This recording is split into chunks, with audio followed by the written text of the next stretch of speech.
Did you know something new is invented every 10 minutes? Join us as we speak to the innovators reinventing our world here on planet Earth and far, far beyond.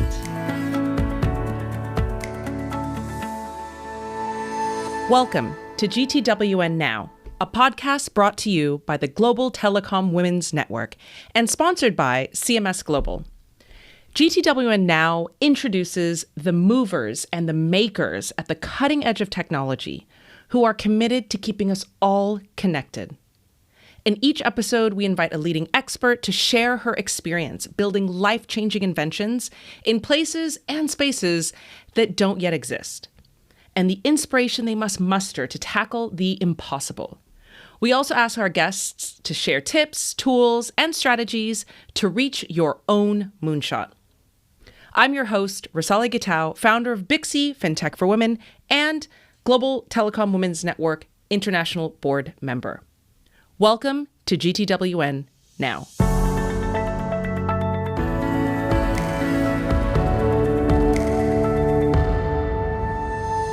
I am so pleased to be able to be interviewing and to be having this podcast today with Victoria Hernandez Valcárcel. And, Victoria is the president of GTWN Europe.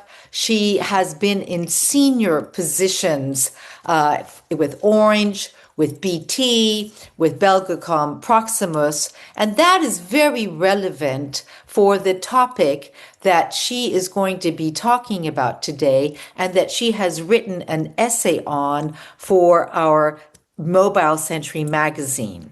So the topic is governing the invisible, connectivity, dependency, and strategic autonomy. And what I think is very interesting about Victoria is that besides having all of this experience and expertise with physical telecommunication networks, she has evolved now in about the last decade, I think, to much more far-reaching questions concerning corporate leadership, governance, venture investment. She is currently serving on the boards of listed and private companies, strengthening governance and strategy across telecoms, banking, mobility, and industrial technologies. She's a member of the board of the European Innovation Council, which I happen to believe is probably the agency or the organization within the European Union that really is making an impact, and it is contributing to the strategic orientation of the European Union's flagship instrument for breakthrough and deep tech innovation. She's also advising the European Commission on the design and governance of innovation programs at continental scale. Last year, when we did our Mobile Century magazine, she was the one who came up with our theme, Digital Humanism. And she is also very actively involved still today in digital humanism and has published essays on how AI, governance, and human agency can be aligned in the age of disruptive innovation. So it is with great pleasure that I am now going to turn the podcast over to Victoria and to kind of pose the first question, which that is that in your essay on governing the invisible, connectivity, dependency, and strategic autonomy, you argue that connectivity, rather than individual technologies, has become the decisive strategic layer. What gap in current executive and policy debates are you trying to address with this framing? Well, first of all, Candace, many thanks for interviewing me and taking your time. We have debated, you and I, many of these subjects together. Basically, what motivated me to write the essay was identifying the growing disconnect I kept seeing on how we talk about the strategic technologies and how power actually operates today. We debate AI, semiconductors, energy, quantum systems, as if these were separate races with separate winners and losers. But in practice, all these technologies depend on the same underlying condition, connectivity. Connectivity, which I have defined it as the invisible threat, because it's not so visible, okay? Basically, connectivity, we know that this is what allows intelligence to circulate, energy systems to coordinate, industries to scale, and institutions to function. And yet, it is still treated as a background infrastructure, technical, neutral, almost invisible. And my argument is that this is no longer tenable. Connectivity is where geopolitics become operational, and it is where political decisions translate into real systems behavior. So this essay, this reflection is an invitation, in fact, to shift perspective away from celebrating innovation in isolation and moreover towards understanding the dependency, exposure, and governance, because in the world we are entering, which we cannot ignore, the leadership is no longer about who moves fastest, but about who remains able to act when systems are stressed. And that ultimately depends on how well we govern what I've called the invisible thread that holds everything together, which is connectivity. Yeah. So this is very interesting. You know, I've just come back from the World Government Summit in Dubai, which by the way, I think is a much nicer platform than Davos, you know, which has so much bling and everything. Here it was really very, you know, the Russians, the Chinese, the Middle East, everybody was there. And one of the big topics, of course, Victoria, was sovereignty. And yes. And what was interesting, and what is very interesting in your essay, is that one gentleman, the president of the ICC, the International Chamber of Commerce, you know, begged to differ because his big thing, of course, is global trade and multilateral trade. And so his big thing was saying not sovereignty, but interdependence. And this is the theme that comes through very much in your essay. And so I would be interested to hear, and I know our listeners and viewers would be interested to hear how you are seeing this question of sovereignty and how your approach of this invisible thread can hopefully solve the problem of sovereignty. Well, it's very intimate and they're interrelated. And I think it's something to highlight, first of all, is that sovereignty and autarky are different things. Autarky implies, and I think it's important to start making such difference. Autarky implies self-sufficiency, the idea that a country or a system can or should produce everything on its own. And in today's technology and economic reality, that is neither feasible nor desirable. And modern societies are structurally interdependent, supply chains are global, the standards are shared, and infrastructures are deeply interconnected.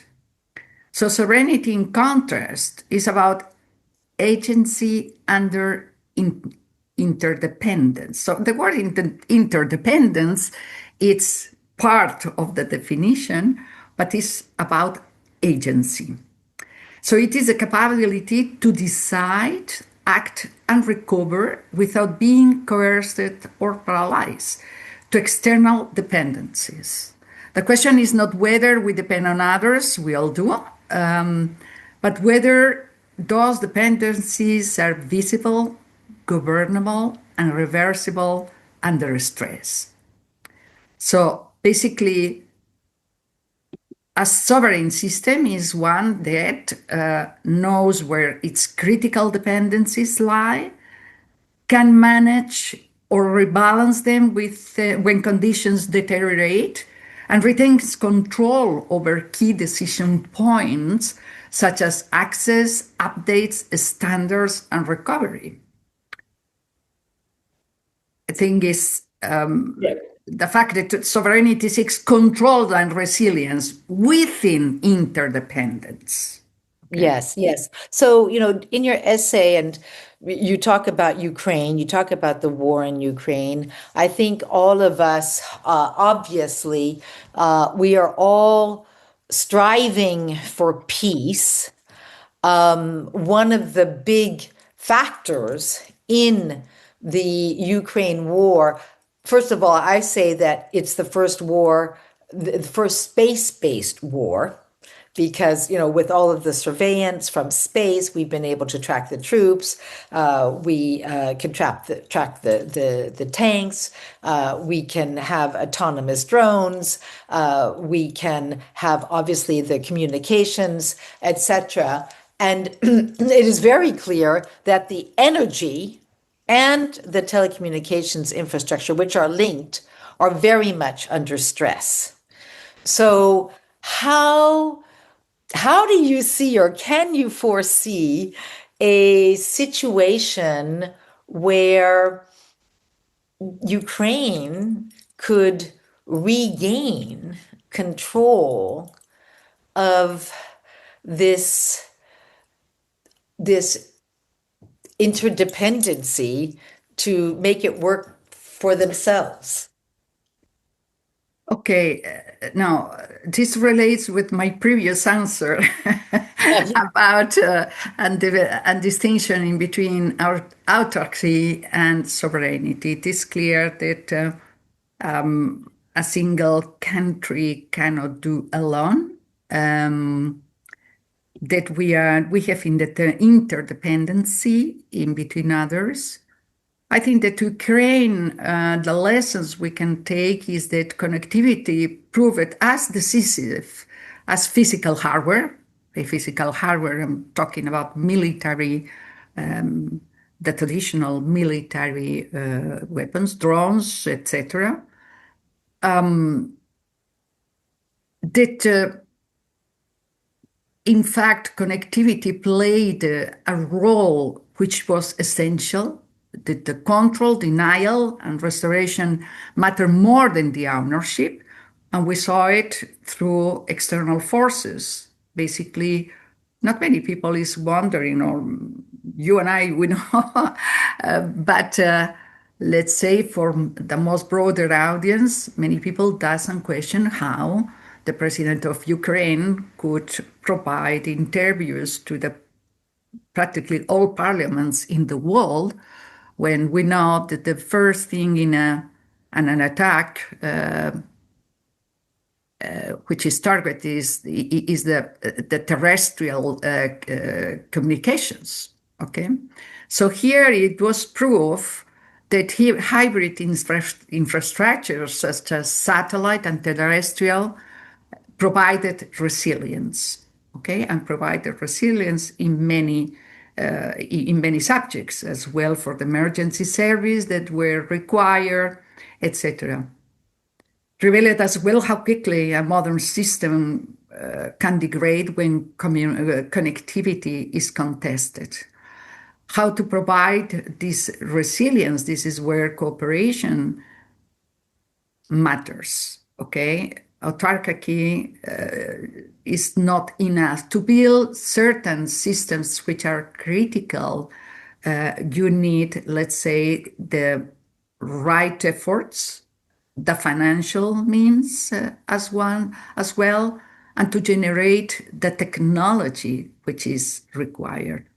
And said so, I would like to have a remark on this respect, because innovation plays a clear and critical role. We know that technologies born, develop, get exponential, and might get obsolete. So something we need to keep in mind is that a country or region that doesn't innovate can lose their sovereignty. And this is a very important fact. The other point is that if we are not able to govern, manage, and protect our own legacy systems, we will lose sovereignty. So sovereignty will be in the middle, will be, let's say, a fine equilibrium in between the both, in between what we have today, what are our legacy systems, and how we keep going with innovation, so we keep, our sovereignty intact. I don't think that Ukraine will be able to do it alone, and we have seen it. And this is applicable for many other regions, okay? That we maybe need to start much more to think about in a much more wider basis, maybe with countries who share a similar democratic views and values. So, for example, Europe, because these technologies are redefining as well the meaning of society. They are escalators of values. So I think that at the end, we can see that our frontiers, there are the natural geographical ones, but that our democratic values, and thanks to connectivity, they are redesigning new frontiers, digital ones, okay? And that we will gather because we share these common values. Well, I hope so. As I say, I was at the World Government Summit, and I have to say, I was absolutely blown away by the Prime Minister of Spain. He came out with this coalition of the willing, which was basically to bring together the governments of Europe to fight for security online, trust online, child protection online, truth online, etc. And I think it's very exciting. But that then brings the question, Victoria, and you write about it here in your wonderful essay. You say that connectivity is where geopolitics becomes operational. True. Sanctions, export controls, cyber operations, spectrum battles, subsea cables, satellite constellations. These are no longer peripheral concerns, but pressure points where political decisions translate into technological consequences. Intelligence without circulation is inert. Energy without coordination becomes unstable. Industrial capacity without networks cannot scale or endure. Now, if we are to talk about the modern politician today, are we saying that they have to be, up to date on the latest technology and and connectivity? I mean, how are we seeing this new modern, they call it statesmen, but I'm going to call it stateswomen, or statespeople?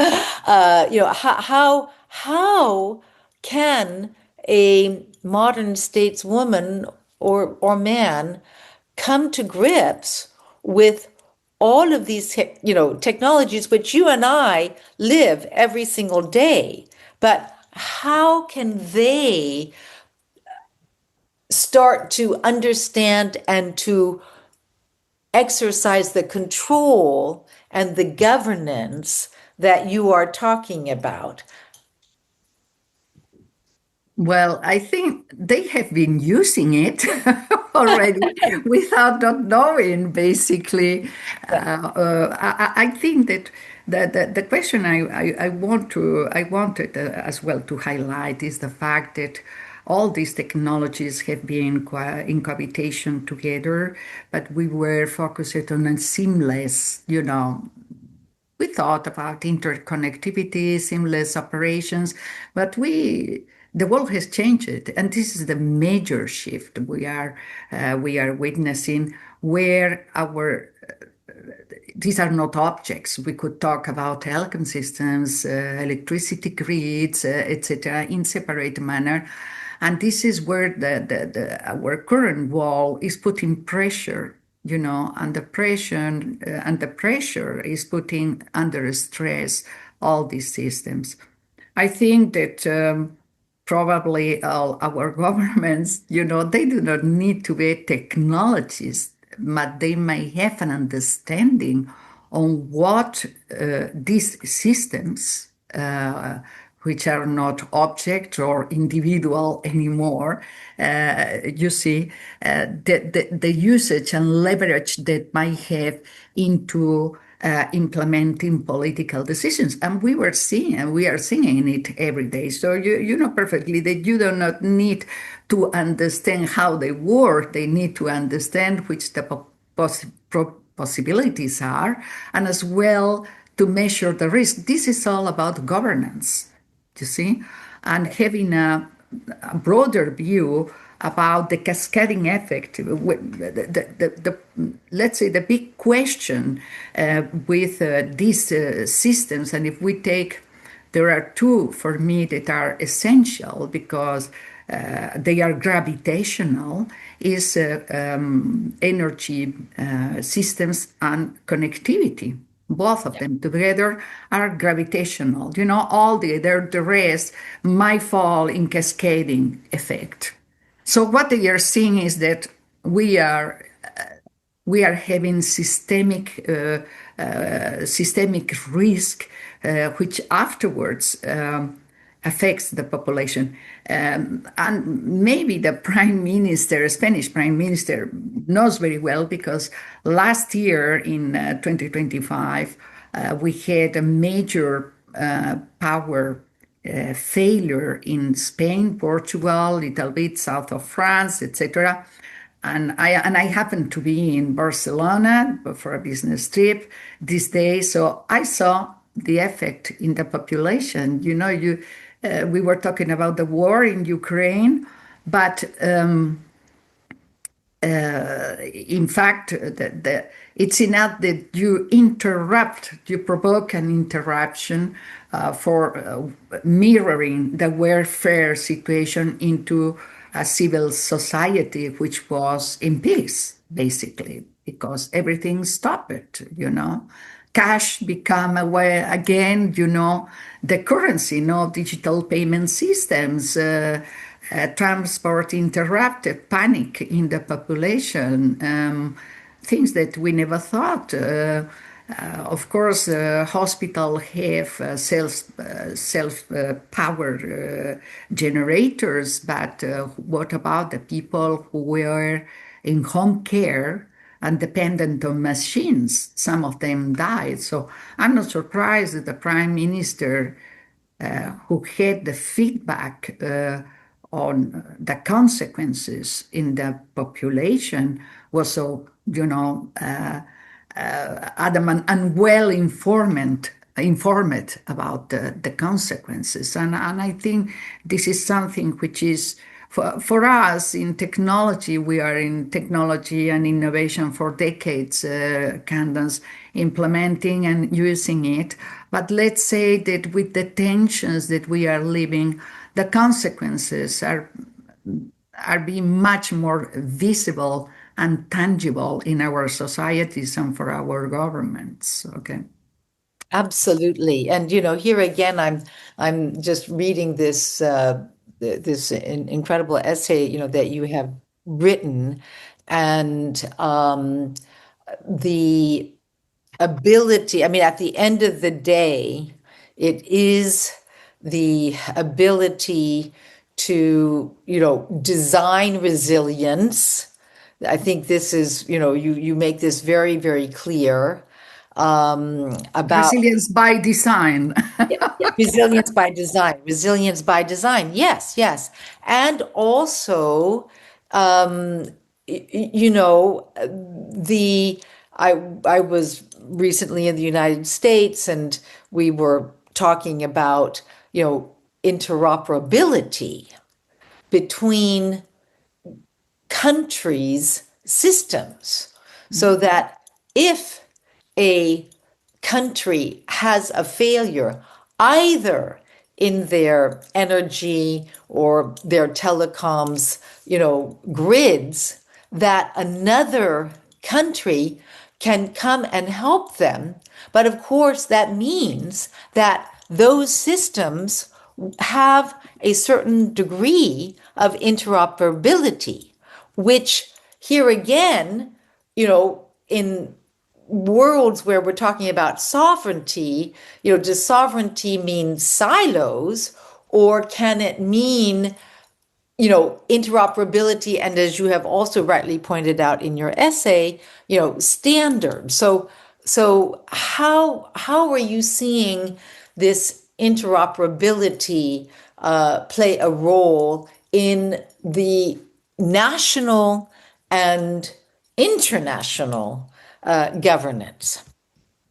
Well, that's a very interesting point, and I'm not going to say that it's going to be easy to implement, but let's say that the recent experience are pushing societies to find out common grounds of agreement.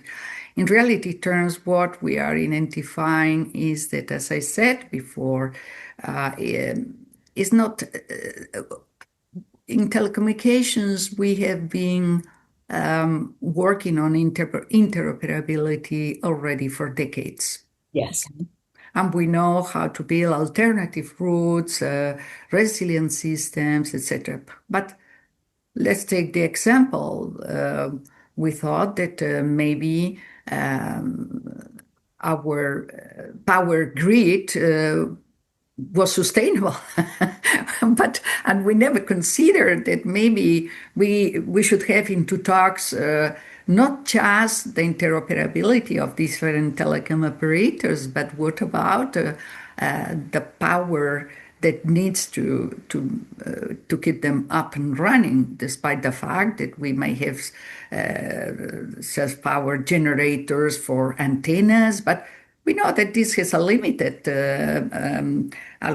life. So what I see is that the same way that with telecom operators, we need to agree at a point in time how we interoperate, how we use others' infrastructure for resilient, for alternative routes, for best cost routing, etc.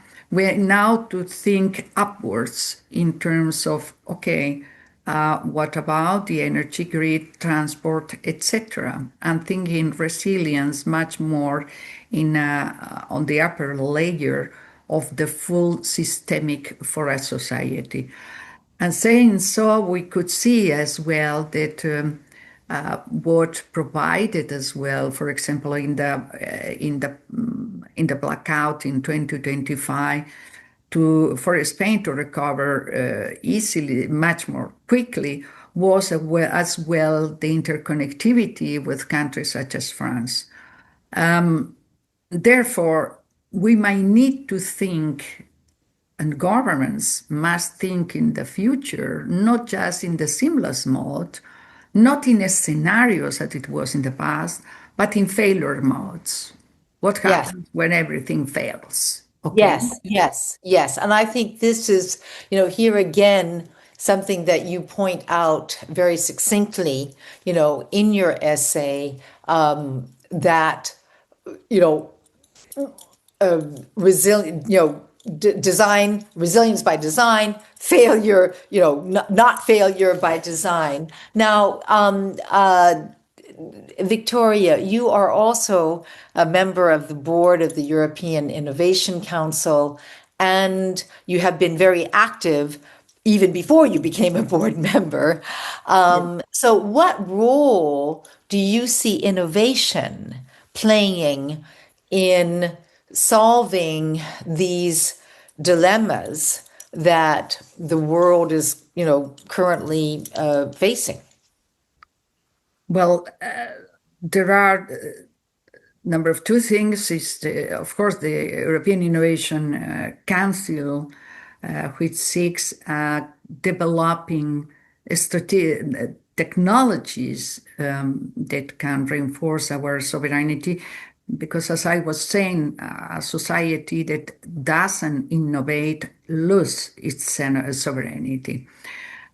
So this goes through the European Innovation Council Fund, which was capitalized in 2022 with 10.2 billion euros, but that for our new budget exercise, we are pointing out to a budget multiplied by more than 34 billion euros, precisely to reinforce these key strategic technologies which are essential for our strategic autonomy and our sovereignty.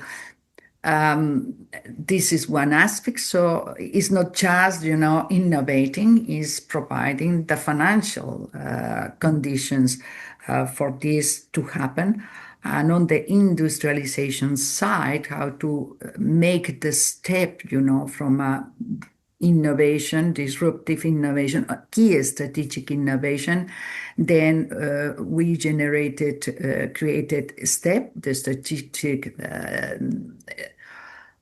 strategic technologies for Europe platform, which are tickets that can go up to 30 million in capital rounds of 120, 150 billion, which is already the industrialization step. The other instrument being created, but this is of private nature, is the Scale Up Europe Fund, which is now imminent to enter into operation. It will be on this springtime, which is a public-private partnership, meaning that the European Commission is apporting funds, but just as an LP, as an investor. And we have a table of private institutions, Europeans one, contributing to the creation of this investment fund, which is aimed to support and to, let's say, capitalize these sort of technologies that we are talking about. Victoria, can you just identify once again or enumerate once again those strategic technologies that the European Innovation Council and Fund are really focusing on? Yes. So we are talking about new space, including satellite communications. We've talked about the importance that is have and connectivity, quantum computing, and of course it includes post-quantum cryptography, etc., cybersecurity. As well, we are talking about everything which is related with energy and clean energy generation.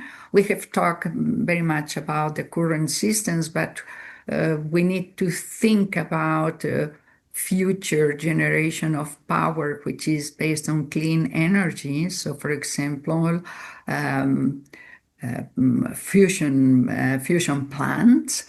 We are talking about new materials because we know that there is a high interdependency for the development of a specific hardware components which are dependent on rare earth materials, so which can be the substitute ones, that could in the close future, provide, in one hand, not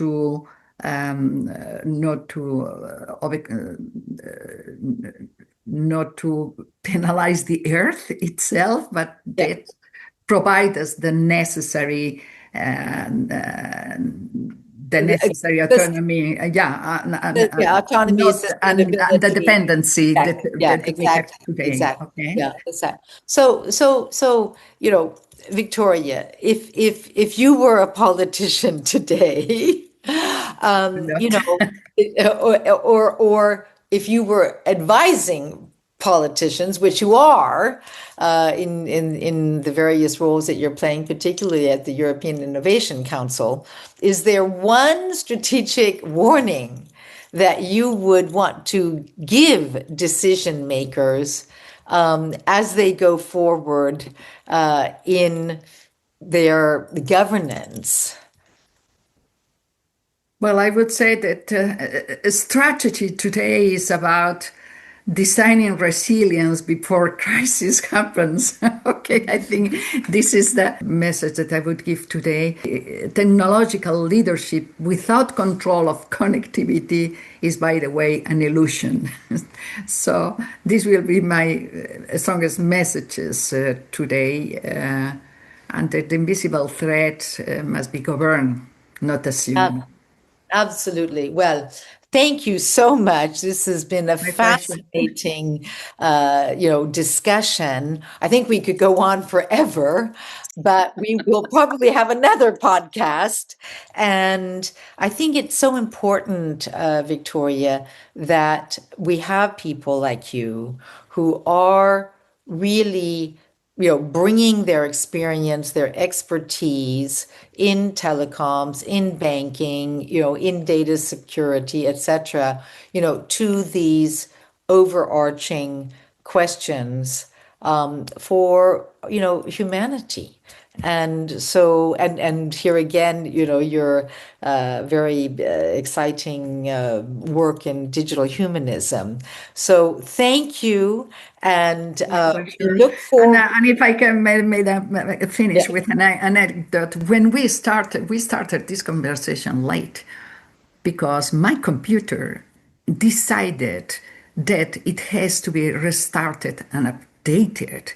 So my camera was not working. And here we have a very clear, even tiny example about who controls, owns, and has the capacity to disrupt a system on your behalf. Thank you, Candace. Thank you, Victoria. All the best. Thank you. Thank you.